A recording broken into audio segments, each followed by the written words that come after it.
झांसी की होनहार बेटी शैली ने नैरोबी में विश्व एथलेटिक में पदक जीतकर इतिहास रच दिया। भारत को लंबी कूद में पहली बार मेडल दिलाने वाली शैली की मां ने सिलाई बुनाई का काम कर उन्हें विश्व चैंपियन बनाया। इस सफर में ना तो शैली ने हिम्मत हारी और ना ही उनकी मां ने। शैली की जीत के बाद उनके गांव में खुशी का माहौल है।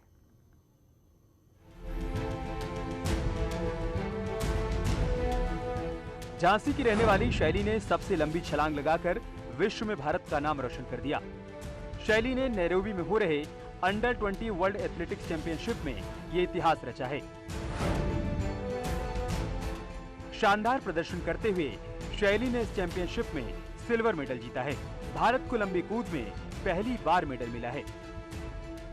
जो शुरू से ही उसकी रुचि रही है खेल में, वो सुबह से टहलने जाती थी पहले, जो 7-8 साल की थी, इसलिए हमें लगा कि उसकी रुचि ज़्यादा है खेलने में, इसलिए उसको स्पोर्ट में स्कूल में एडमिशन दिलाया। हालांकि इस प्रतियोगिता में शैली गोल्ड पदक जीतने के करीब थी, लेकिन सिर्फ 1 सेंटीमीटर से झांसी की बेटी फर्स्ट पोजीशन से चूक गई। अंडर 20 वर्ल्ड एथलेटिक्स चैंपियनशिप में भारत ने तीसरा मेडल जीता है। नए राष्ट्रीय रिकॉर्ड 6.59 के साथ शैली ने सिल्वर मेडल जीता है। अब उनके परिजन उन्हें ओलंपिक के लिए तैयार करेंगे। बहुत गदगद है, छाती तो चौड़ी हो गई, पाई छाती मेरी सबकी। बेटी ने नाम रोशन कर दिया, जीता मेडल जीता है में। 1 सेंटीमीटर से रह गई ना तो गोल्ड हो रहा है। तो क्या लगा कि अब वो ओलंपिक में जाने की लग सोच रहे, ओलंपिक में जाएगी शैली? जाएगी और मेडल जीतने की कामना करते हैं। मेडल जीतेगी ओलंपिक में। झांसी की रहने वाली शैली सिंह भारत की दिग्गज एथलीट अंजू बॉबी जॉर्ज की बेंगलुरु स्थित अकादमी में ट्रेनिंग लेती हैं। झांसी के बड़ागांव थाना क्षेत्र के परीक्षा गांव की रहने वाली शैली की परवरिश उनकी मां और मामा ने की है। बचपन से बेटी का खेल के प्रति झुकाव देखते हुए मां और मामा ने शैली को पूरा सपोर्ट किया और इसी सपोर्ट के दम पर शैली ने विश्व एथलेटिक्स में पदक जीतकर देश का नाम रोशन किया। खेलों की दुनिया में एक बार फिर से झांसी का नाम रोशन हुआ है और इस बार पूरा श्रेय जाता है झांसी की बेटी शैली सिंह को, जिसने नैरोबी में हो रही विश्व एथलेटिक में पदक जीतकर देश प्रदेश और झांसी का नाम रोशन कर दिया है। परीक्षा की चिमनी से भी ज़्यादा ऊंचाई पर इस समय शैली सिंह है, जो परीक्षा गांव की रहने वाली हैं, जिन्होंने लॉन्ग जंप में पदक जीतकर झांसी का नाम एक बार फिर से खेलों की दुनिया में चमकने दिया। अश्विनी मिश्रा, न्यूज़ 18, झांसी।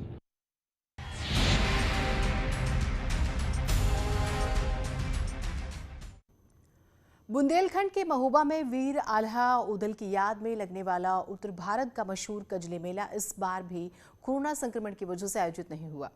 उसके बावजूद महिलाएं महोबा में सदियों पुरानी चंदेल कालीन परंपरा को जीवंत रखने का प्रयास कर रही हैं।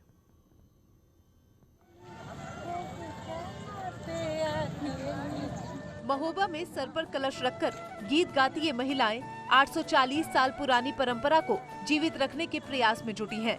वीर आल्हा उदल की याद में ये मेला हर साल लगाया जाता था, लेकिन कोरोना का असर इस मेले पर भी देखने को मिला और इस पर रोक लग गई। लेकिन रोक के बाद भी महिलाएं अपनी परंपरा को सहेजने में जुटी हुई हैं। महिलाओं का कहना है कि संस्कृति ही उनकी असली धरोहर है।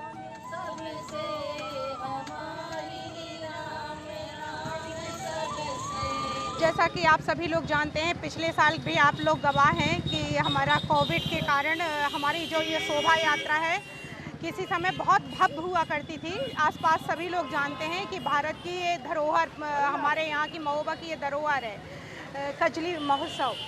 तो आज हमने पिछले वर्ष कोविड को देखते हुए बहुत सूक्ष्म रूप से ही इसको मनाया था, क्योंकि ये हमारी एक परंपरा है। इस परंपरा को मैं नहीं चाहती कि मेरे रहते हुए इस परंपरा को जरा भी क्षति आए। दरअसल महोबा में कजलिया विसर्जन से जुड़ी कई ऐतिहासिक कहानियां प्रचलित हैं। इनमें से एक कहानी महोबा के राजा परमार के सेनापति आल्हा उदल की वीरता से भी जुड़ी हुई है, जिसके बाद से रक्षाबंधन के एक दिन बाद ये त्योहार मनाने की परंपरा चली आ रही है।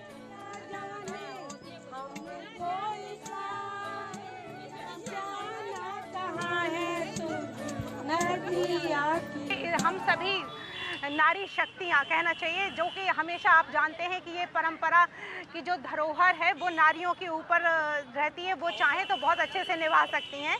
तो हमने सभी ने मिलकर इस धरोहर को कायम रखा है और जैसे पिछले साल हमने सूक्ष्म रूप में इसे मनाया था, वैसे इस साल भी हम इसे परंपरा को अपनी मनाएंगे। जो कि कजली यहाँ से बुवाई गई थी हमारे नगर पालिका में, तो उनका हमने आज कहना चाहिए बुंदेलखंड में कहते हैं कजली खोटना, तो आज हमने इनको खोटा है और जो कि कीरत सागर में इनका विसर्जन होता है, तो उनको यहाँ से जाके हम कीरत सागर में इनको विसर्जन करेंगे।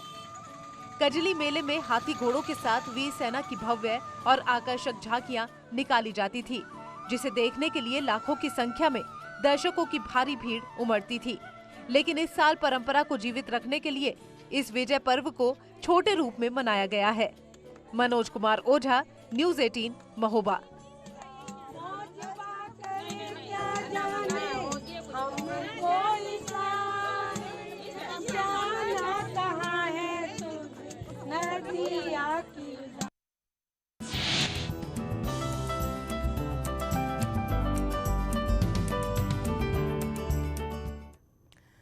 अयोध्या से एक हैरान करने वाली खबर सामने आई। यहाँ बैंगन पर राम लिखा देखकर लोग हैरान हैं। अयोध्या में रहने वाले राम प्रताप सिंह का दावा है कि उनके बगीचे में ऐसे बैंगन उगे हैं जिन पर राम का नाम लिखा हुआ है।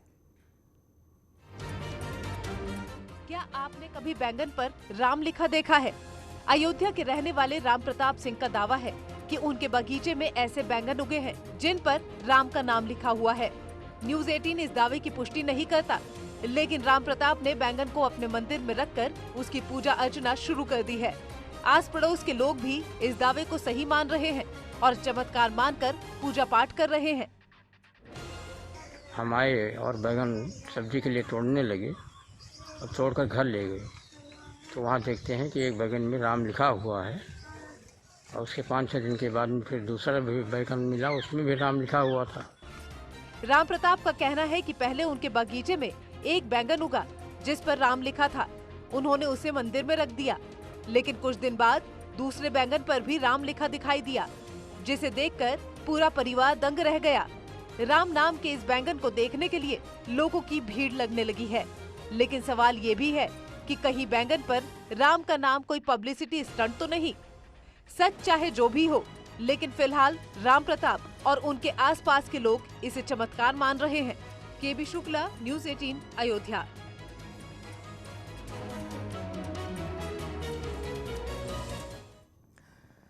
पहाड़ों का टूटना क्या होता है, अगर ये जानना है तो उन लोगों से पूछिए जो उत्तराखंड के दुर्गम इलाकों में रहते हैं। चंपावत से पहाड़ टूटने का एक ऐसा वीडियो सामने आया है जिसे देखकर किसी का भी दिल दहल जाए।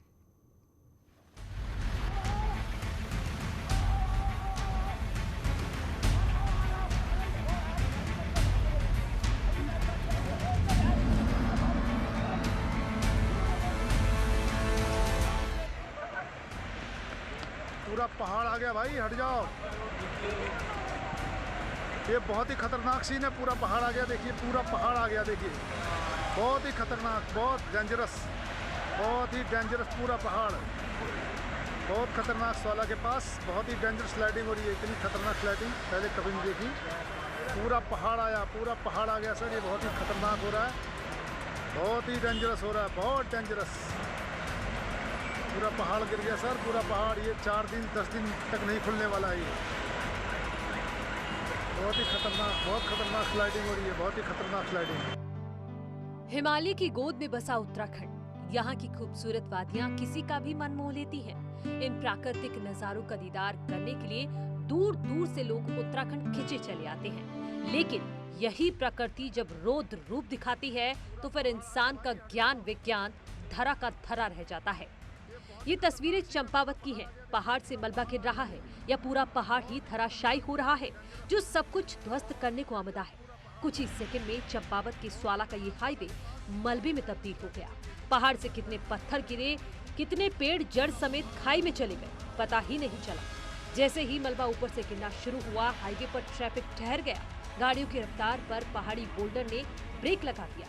अंदर बैठे लोग जान बचाने भागने लगे, लेकिन गनीमत इस बात की रही कि इस लैंडस्लाइड में कोई हताहत नहीं हुआ। वक्त रहते लोग गाड़ियों से नीचे उतर गए थे।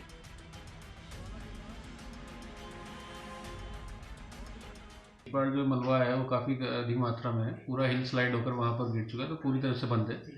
तो संभवतः अभी उम्मीद है कि उसमें 48 घंटे लग सकते हैं, 2 दिन कम से कम लग सकते हैं उसको क्लियर करने में। तो इसके मद्देनजर ही हमने जो टनकपुर से ऊपर आने वाला ट्रैफिक है, चंपावत से नीचे जाने वाला ट्रैफिक है, उसको रूट डाइवर्ट करने के लिए निर्देशित किया है।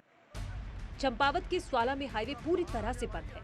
इसे खोलने में 48 घंटे का वक्त लग सकता है। सोमवार को मलबा गिरा था, रास्तों को खोलने में बुधवार तक का समय लग सकता है।